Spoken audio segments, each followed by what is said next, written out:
Let's give a warm Rotary welcome to Heather.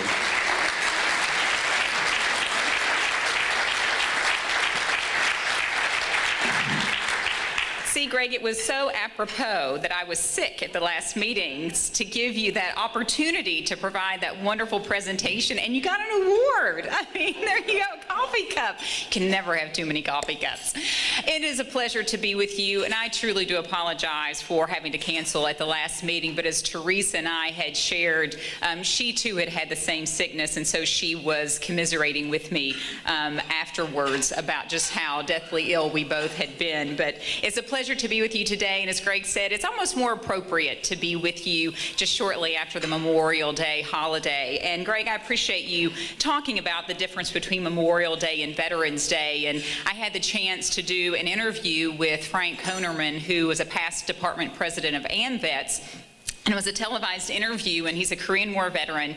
And one of the things that we have to remember as a community is what does differentiate Memorial Day and Veterans Day. And we see it all too often. We hear it all too often. Happy Memorial Day. Have a great Memorial Day weekend. And to those of us who serve our veterans community and choose to live every day remembering those who paid the ultimate sacrifice, there's always a little bit of a tinge kind of in your heart, because it's not about the retail sales. It's not about the celebrations, the barbecues, the family gatherings. It's really about remembering those who paid the ultimate sacrifice in the line of duty. And while Veterans Day, which has taken on a much more somber, I think, meaning around the country, is actually supposed to be a more jubilant, holiday where you probably could say Happy Veterans Day. It just seems to sound odd to say Happy Veterans Day, but that's to honor all of our military, both those deceased and those living. But to no fault of your own, unless you kind of live and breathe military and veterans, it's probably okay to say Happy Memorial Day if you choose to. At least you remember that it's Memorial Day. Well, for me, of course, living the life in a military family, as some of you all may have been raised in a military family as well, you realize that military life has a vast ripple effect on those who are members of the family, that you don't just have to have served to really feel the impact of military service. And such was the case with my family. My father served in the 3rd Battalion, 1st Marine Corps Division in Vietnam in the Marine Corps and Kilo Company. He was wounded on December 27th, 1967 in an operation called Operation Badger Tooth.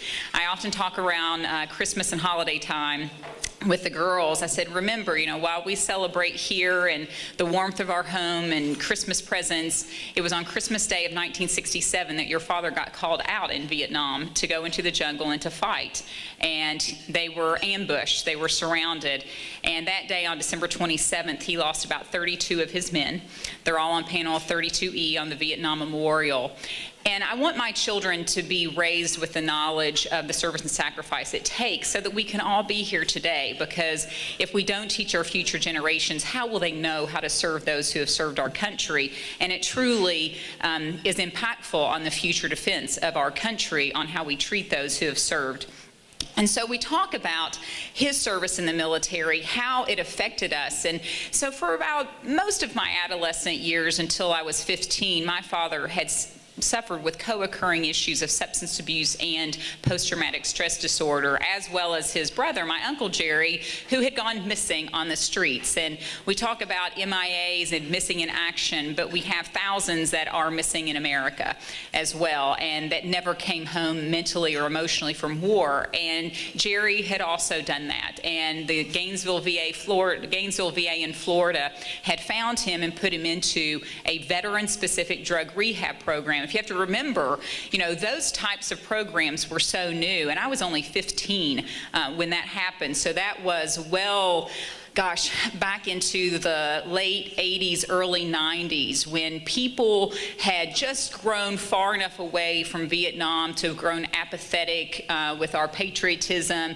First Gulf War, was gearing up. And then even between the first Gulf War and 2000, it wasn't the case that you would go to Capitol Hill or even go to Frankfurt and get every politician signing up to support you on veterans initiatives. There was still a lot of stigma associated with service, especially service in Vietnam. You had a lot of stigma around hepatitis C and PTSD and Agent Orange exposure. And so being raised and going through that difficult transition, but seeing two men in my life who chose, even though it took my father 5 rehabilitative centers, it took government and community-based organizations partnering together to turn both of their lives around. And so it had an extreme impact on my life. Now, I will say that for family members who have had to endure this type of tragedy within their home, the night terrors of war, it's not always a positive effect, and I'm one of 4 children, and it has affected each one of us quite differently. I just happen to be a daddy's girl. There's no doubt about it. My father is Mr. America, and my husband knows he is runner-up. Okay, so let's just get that out of the way. And my father does call Stephen French instead of Stephen Henry, so it's very clear line in our family. But I was about 4 the first time that I went to the VA hospital with my dad. So from a very early age, I understood that what my father was going through was like a lot of veterans issues. We saw other families, other children. It was a bingo light board system at the VA in those days where you drew a number like 1 to 1,000 and you would watch for the bingo light board to light up and then you would get seen. So you could sit there for 8 and 10 hours to be seen. So you filled your time with a lot of talking, a lot of games, but a lot of visual impact of seeing other veterans and their families suffering. But if you would have told me that, some 20 years later that I would be standing on the stage at Miss America, a graduate fashion design student, art director, about ready to become Miss America of the new millennium and taking on, government and the Department of Veterans Affairs, I would have said, you're crazy, right? But life is like a big quilt. It's a lot of mess from underneath. But hindsight, when you look at it, it's quite beautiful how it was all orchestrated. And my father and I just this past weekend were talking about how it would have been nice if he would have known 50 years ago when he was wounded in Vietnam that would have all turned out so beautifully in the end. He said, who would have thought that I would go through all that I've been through and I would have a daughter who has taken on a life's mission of taking care of our veterans. And it truly is a privilege and an honor. All of you veterans who stood, you are the torchbearers for those who have fallen. If you've ever read the poem In Flanders Field, it talks about the dead giving you the torch to carry on. And if you don't succeed, they will not sleep, even though they lie in Flanders Field. And that's very haunting. It gives me chills just talking about it. But we have a great mission before us. And it's not just about remembering the past, but how do we remember the past? Well, we honor those who died by continuing to serve those who live. And why is that important? Well, it's important because we want to honor those who've not only paid the ultimate sacrifice, but who have continued to sacrifice mentally, emotionally, physically, but also for future generations that I'd mentioned before. President George Washington once said, the willingness of future generations to serve will be directly dependent on how we treat those who have already served. So truly, the future defense of our nation is directly dependent on the services that we provide today. So every day when I make that great commute to Frankfort, Kentucky, depending on the traffic, I arrive in a different mood, obviously, but every day when I arrive into my office and I sit down, the great responsibility that is given to me to make a difference on a daily basis is quite great. But my mother said on the day that I was even crowned Miss America, she said, to whom much is given, much is required. And we don't take that responsibility lightly. At the Kentucky Department of Veterans Affairs, we we have 4 veterans nursing homes. The Radcliffe Veterans Nursing Home is now open, even though it's 3 years past the deadline of when it was supposed to be open, but we are accepting up to 120 wonderful heroes in that facility, state-of-the-art facility nationwide. We have 5 veteran state cemeteries, which we call our Forever Care. If you're going to create a legacy of remembrance and honor, our veteran cemeteries, that's the place to do it, because that's where future generations will come to honor their family member year after year after year. We also have 120 counties worth of services for homeless veterans, women veterans, disability claims and benefits. So we will have, probably at the end of 2017, close to 1,000 employees at the Kentucky Department of Veterans Affairs. And that's important to us. It's important that we maintain that. It's important that we continue to grow that. But we also understand that from a state government agency, we don't have all that is required of us to facilitate taking care of all the needs that are out there. And that's where our partnership with community-based organizations and corporations, businesses, clubs, Rotary clubs is so incredibly important. Our resources are not finite. Just as you know, you hear it every day. And so we have to create wonderful creative outreach opportunities. And I have to tell you, to have an undergraduate and a master's in design is quite appropriate in doing the job that I do, because coming at government entities in this creative area and also coming from a nonprofit means, one, why buy when you can bum, right? I live it, I breathe it, you all know about it when you do your own projects. But also, when you think about how we can get out into the community in extraordinary ways. When you think about women veterans programming, you know, when we first came on, I came on actually in 2014, we did not have a fully developed women veterans program. And Lindsay knows more than I do. We have 24,000 sheroes in the state of Kentucky. Overall, we have 331,000 veterans, but 24,000 women veterans. It's extraordinary when you talk about that ratio. And to not have a fully developed female veterans program broke my heart, because these women are, for all of us women, you're the best of us. You're the most courageous of us. You stepped up to the plate in an extraordinary way. And so it's our time to step up to the plate for you. And so when Lindsay came on board and started Athena Sisters and then was the first female veteran of the year, it was a perfect synergy for us to be able to partner together to say, how can we get out to the community? And of course, as any government agency, we had no money to hire a women veterans coordinator, but that didn't stop me, right? Because I can design a program. That's the great thing about being a designer. I know what I wanted to do, and I just built the path to get there. And so in 2015, after an entire year of trying to work to plan this, we were able to hire our very first full-time women veterans coordinator, Luwanda Knuckles, who's from Shelby County. We started out with a database of 0 women veterans. Of course, we knew that there were women veterans out there that we'd gotten claims and disability for, but we didn't really collectively know where all of them were. And so now, some couple years later, we've gone from 0 to a little over 4,000. And let me tell you, even though it's one veteran at a time, 4,000 women veterans, that's a movement. And those are numbers that we can work with. And what does that mean? It's not just about, hey, we're having this event, come to this event. It's about effectively reaching out with direct contact with information that is pertinent to their military service.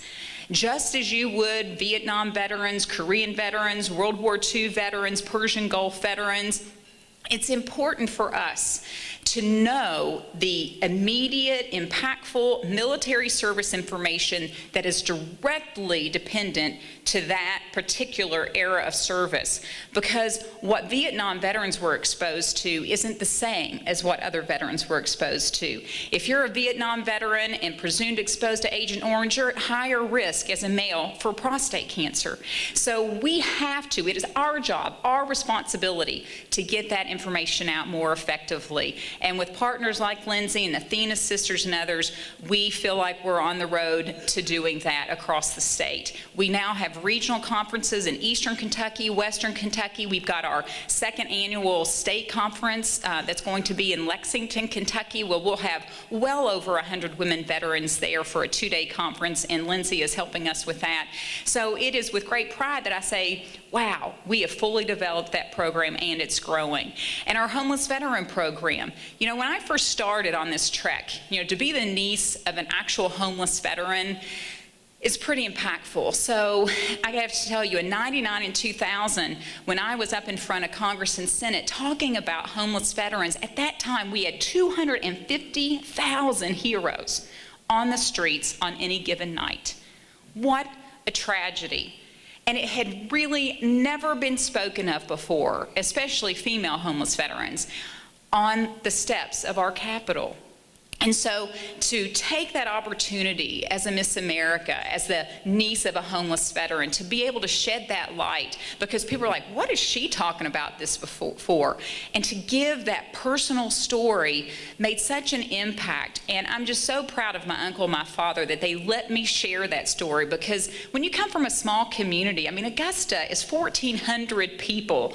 I'm kidding to just about every single one of them in Augusta, okay? And then Maysville's the big metropolis of 9,000. If you don't know what you're doing, your neighbor sure as heck thinks that they do. So when you talk about tragedies in your life, oftentimes you don't want to expose those. But during that year, we exposed everything. It wasn't easy. My father was made, when they couldn't get me, my father would travel to speak. He went to Hawaii. He went to Tacoma, Washington, to the Puyallup Fair. It took me 3 days to remember how to say it. But he did extraordinary things to spread the word of hope to millions of veterans, and especially our homeless veterans. And I'm proud to say that some 18 years later, yes, it's been about 18 years, that we now have less than 50,000 homeless veterans. Now, if there's one homeless veteran, it's one too many. I do not believe in functional zero when it comes to the eradication of homeless veterans. If you have one, you still have homeless veterans. And because of the difficulty in transitioning, even from our younger veterans, we will always continue to have those who have difficulty and will probably find their way to the streets. But what's more important now is that we have more resources than ever to be able to identify a homeless veteran, offer them the programming services to get them off the streets. Of course, you can lead a horse to water, but you can't make them drink, and we will always have those who decide that that program isn't for them. But you know what? At least we provide the information to them so that when they choose, just like my father, that 5th time that he made that choice, that today was going to be the day he was going to turn his life around. So I just want to thank you for allowing me the opportunity to share a little bit about KDVA and the vast services, because we're pretty proud. Now, our World War I commemoration. So it's easy to talk about the 50th commemoration of Vietnam because a lot of you all are still alive to talk about your service to our country. How do you excite an entire Commonwealth about a war that happened a century ago? Sadly, we don't have any World War I veterans left. We have a few families that remember having a great uncle or a great grandfather that may have done something in the war, and it's those stories that we're starting to collect. But as a designer, I think, how do I package this together to make it interactive and make it interesting so it's not just a paragraph in a history class in some book somewhere in a classroom around Kentucky. So we have done things in pretty interesting ways. You'll see as you came in, we've got a poster board that says the Kentucky Poppy Project. As many of you know, the poppy was made popular during World War I, in Europe primarily, but then it came to the United States, as a flower of remembrance. And in Flanders Field, talk about the poppies growing. And so we have created a wonderful interactive project, and you can log on to KentuckyPoppyProject.com and find a way to make poppies and send them in, or we can create an official poppy pickup where we can come and pick up the poppies. The schools love it, especially the younger ages, where they can make poppies, learn about the history of World War I and why it became so popular to make a poppy or wear a poppy. And what that does is it makes it living to them. They are doing a project that then will become part of a larger part of the commemoration. We will have an 80-foot poppy wall at the Kentucky State Fair this year, and that will be the beginning of the display of all of our handmade poppies from around the state of Kentucky. We are proud to say that we will start with over 3,000 poppies at the state fair. A high school in Pulaski County made us 1,300 poppies. Talk about some hands working, and I'm not ashamed to say I'll take free young labor any time to participate in these projects. But we have had daisy troops, church groups, individuals. We've had them crochet poppies, make paper poppies, coffee filter poppies. You name it, you be creative, get your group or yourself to do it, and then let us know, and we will gather your poppies. There was a 5,000 poppy project out of Australia that I got my inspiration from, and they thought they were going to get 5,000. They wound up with 300,000 poppies. So I know that this program can grow. I know that people will fall in love with it. And in the summer of 2019, when we close down our commemoration, our goal is to be able to line the entire steps of the Frankfurt Capitol with all of our thousands of poppies as a way to remember, honor, and educate about the sacrifice and service of the Great War. So you too can participate in this. So if you come to the Kentucky State Fair, there are many things you'll be able to do. You not only will still be able, gentlemen, to get a free prostate cancer screening and a free funnel cake in about 5 minutes. That's still offered there, and I'm very proud to still be a part of raising money for that. Thank you. I mean, where else can you get a digital rectal examination and a funnel cake, right? Together? We make it happen, man. Only here in Kentucky. That's part of the unbridled spirit, right? And I'm proud to say, women, it was women that came up with that idea, okay?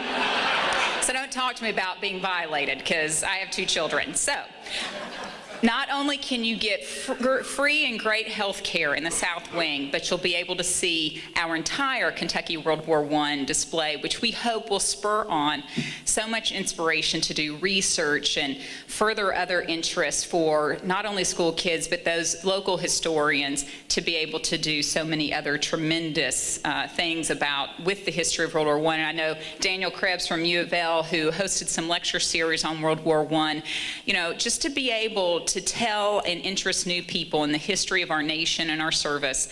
That's what we're about, and that's what I'm excited to do through the Kentucky Department of Veterans Affairs, but we can't do it without you. We can't do it alone. So if you're interested in helping us, please let us know. I know many people, if you just Google my name, you'll find a way to contact me, but you can also contact me through the Kentucky Poppy Project. So in closing, I know I've got some time for questions and answers, and I'm going to perform for you. If you're a veteran and have a military service in your life, we've got a very special Kentucky veteran pin that I would like for you to pick up on your way out. We've got it at the registration table, and we would be very honored and proud if when you're out and about, you will wear your pin so people will know who the heroes are among us every single day. So in closing, I'm going to sing a little song for you. I don't oftentimes get to be Miss America and the Deputy Commissioner at the same time, but I'm going to provide a little song for you. It's a song you know, you love it. If you want to sing it, go ahead, and then I'll take some questions in just a few minutes.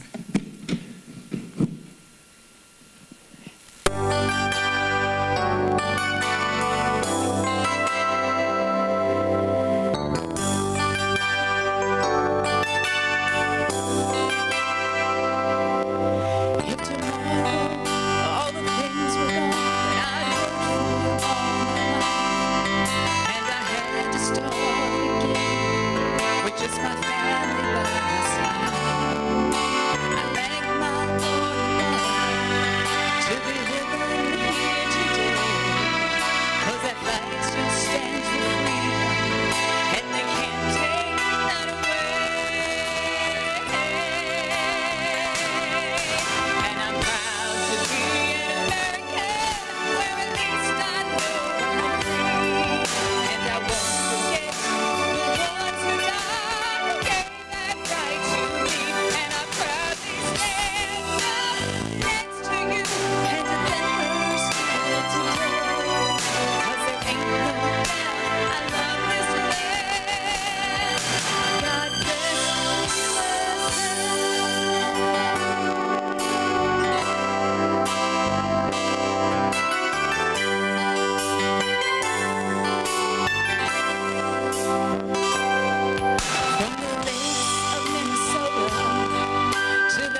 Bless America. Thank you for your service. Thank you. Thank you.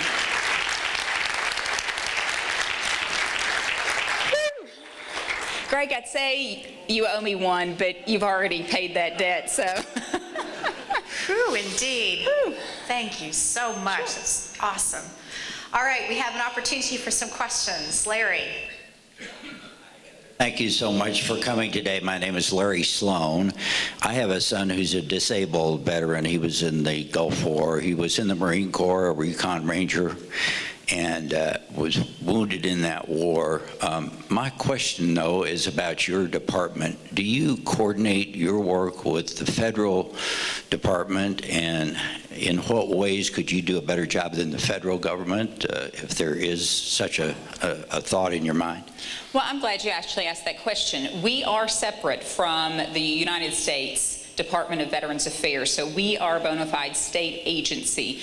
However, we do partner with them on many levels. They provide us grant money to build nursing homes, to facilitate our cemeteries, although we incur the operating costs after those are constructed and built. We do help file for disability claims and benefits. All of those benefits that we file claims for does come from the federal government, but we provide the fully developed claims process in order to get those veterans and their dependents eligible. Could we do a better job?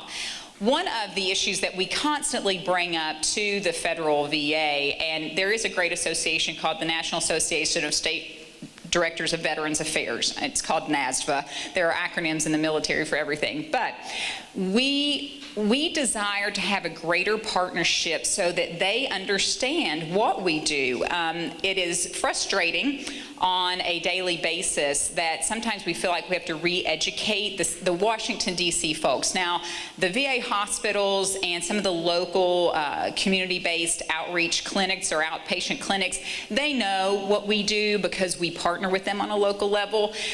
But the federal, up at central office in D.C., oftentimes they don't know how wonderful our programming is, how wide our outreach is, and our capabilities about getting and being boots on the ground. So sometimes we have to continue to fight an uphill battle. It's like the appeals process right now. If your claim's been denied, you go to an appeals process. It can take up to 12 years for that appeals to go through because of the backlog. One of the ways that we feel like that we could partner with them is that if we have power of attorney, and there are many different veteran service organizations like DAV, American Legion, VFW, they also can take power of attorney and file claims.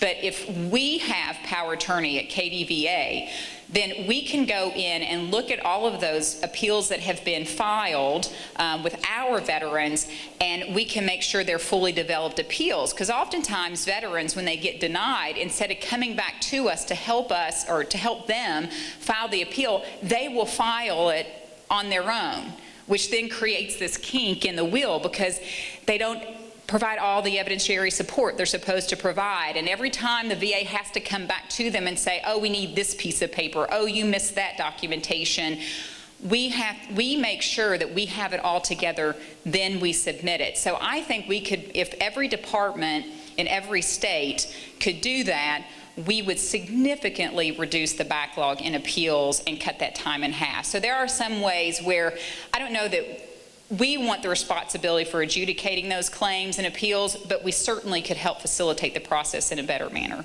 Well, thank you. I do want to add that my son waited 10 years on his, and his whole squad had to wait that long. So it's really a disaster as far as I'm concerned, the way it's handled. The claim set. So you've got, the VA has two different departments. You've got the benefit side and then the healthcare side. And hopefully under this new secretary, being a physician and having already existed inside the VA, I've heard him talk about getting VBA and VHA to partner better, because oftentimes one side doesn't know what the other's doing, and the healthcare is directly impacted by the benefits, and the benefits is directly impacted by the healthcare, but you know, often too many times they don't meet in the middle.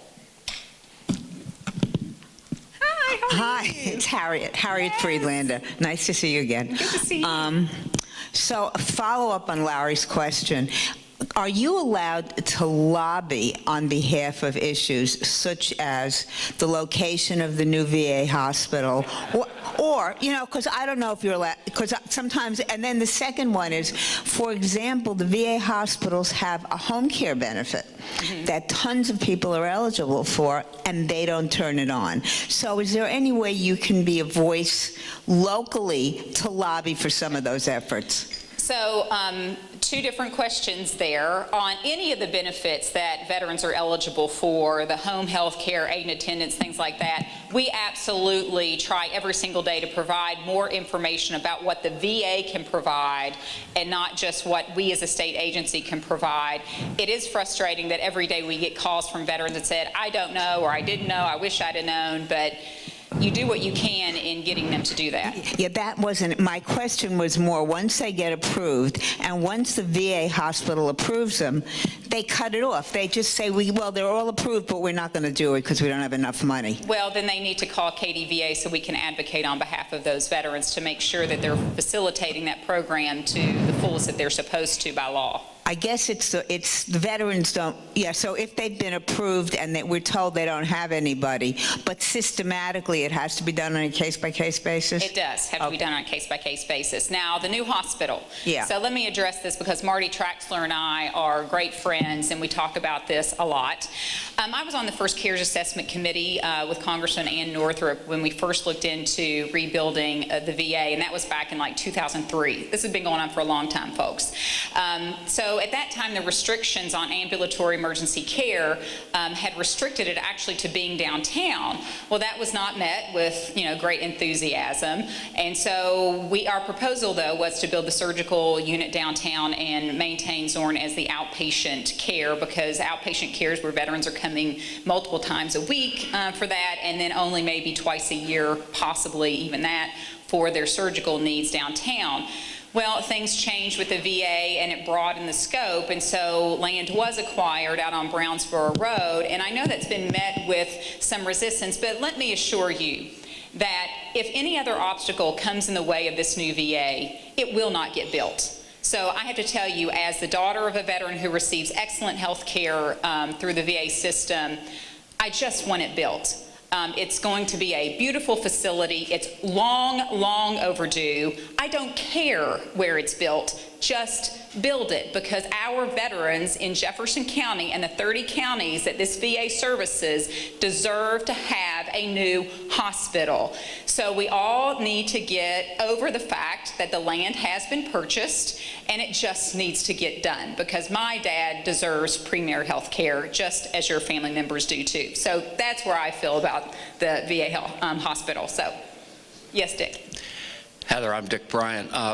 I have one question. I belong to a lot of veterans associations, and I end up writing checks. Is there some place that we can write a check that does more good for the homeless veterans than others? Well, certainly within Jefferson County, we have a wealth of organizations. I know for us, you've got, of course, Volunteers of America, but you also have Interlink Counseling. Now, I want to give a shout out to Interlink Counseling because they were first on the ground to service homeless veterans when no one else would step up to the plate. They're located out on Preston Highway. They have what we call a full continuum of care program where they can take veterans straight from still being addicted to a substance all the way through to permanent housing. So I love Interlink. I love their program. It's a very strict program, but I think the best programs for homeless veterans are strict and run much like the military. We do have a Kentucky Veterans Program Trust Fund that we administer through KDVA that quarterly provides grants to veterans projects all around the Commonwealth of Kentucky. I know Athena Sisters would be happy to accept donations probably for their wonderful work that they do. So within Jefferson County, even just here, there are some great partnerships that we have. Good, thank you. Mm-hmm. Well, please join me in thanking Heather for being our guest today. Thank you.